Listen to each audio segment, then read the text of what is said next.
The efforts to find remnants of the plane are bogged down again. Bad weather was the culprit, hampering Tuesday's efforts.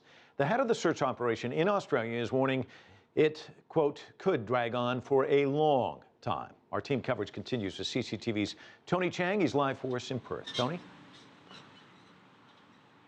Yes, those comments from Angus Houston, the man who's now in charge of a joint agency investigation. He said yesterday at a press conference that this could go on for a very long time. He said it was an incredibly difficult task. He would know as well because he was a man who rose to the top of the Air Force starting his career in search and rescue helicopters. So he's very experienced in the field. He even talked about Australia's search for World War II ships, which took as long as 60 years. And I think this is in part an effort by the Australians to dampen expectations that we're going to find this flight. They've been pouring resources into these two main search areas for nearly 2 weeks now, both in the air and on the sea. We've got approximately 10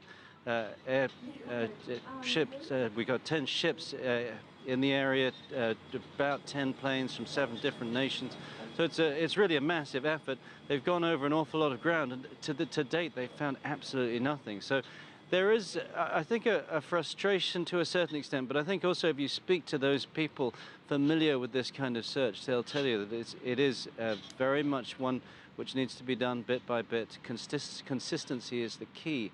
And they're going through in as routine a manner as possible. But yes, at this stage, they found absolutely nothing. And Tony, is there growing pessimism? I mean, are they just really becoming kind of cynical about things? I mean, how do they look at this? It's obviously very complicated. You've got it's difficult to get out there. You've got weather issues. There's a lot of hurdles they have to overcome.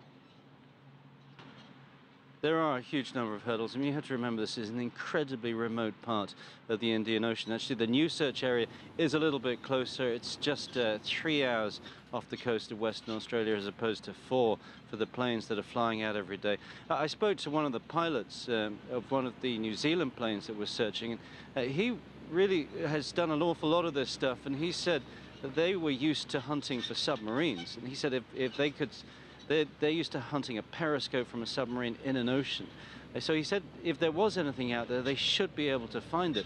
I think there's a certain confusion, perhaps, among some of the crews because they just don't know what they're hunting for and where it's going to be. There is the assumption that if a plane has crashed into the sea, there will be a very large debris field. But they're also incredibly professional. I think they're taking their orders from this new joint agency command that is making sure that everyone working in that area is doing so in a consistent manner. And I think they're going through as rigorously as they can. Tony Cheng, live for us in Perth, Australia. Thank you so much.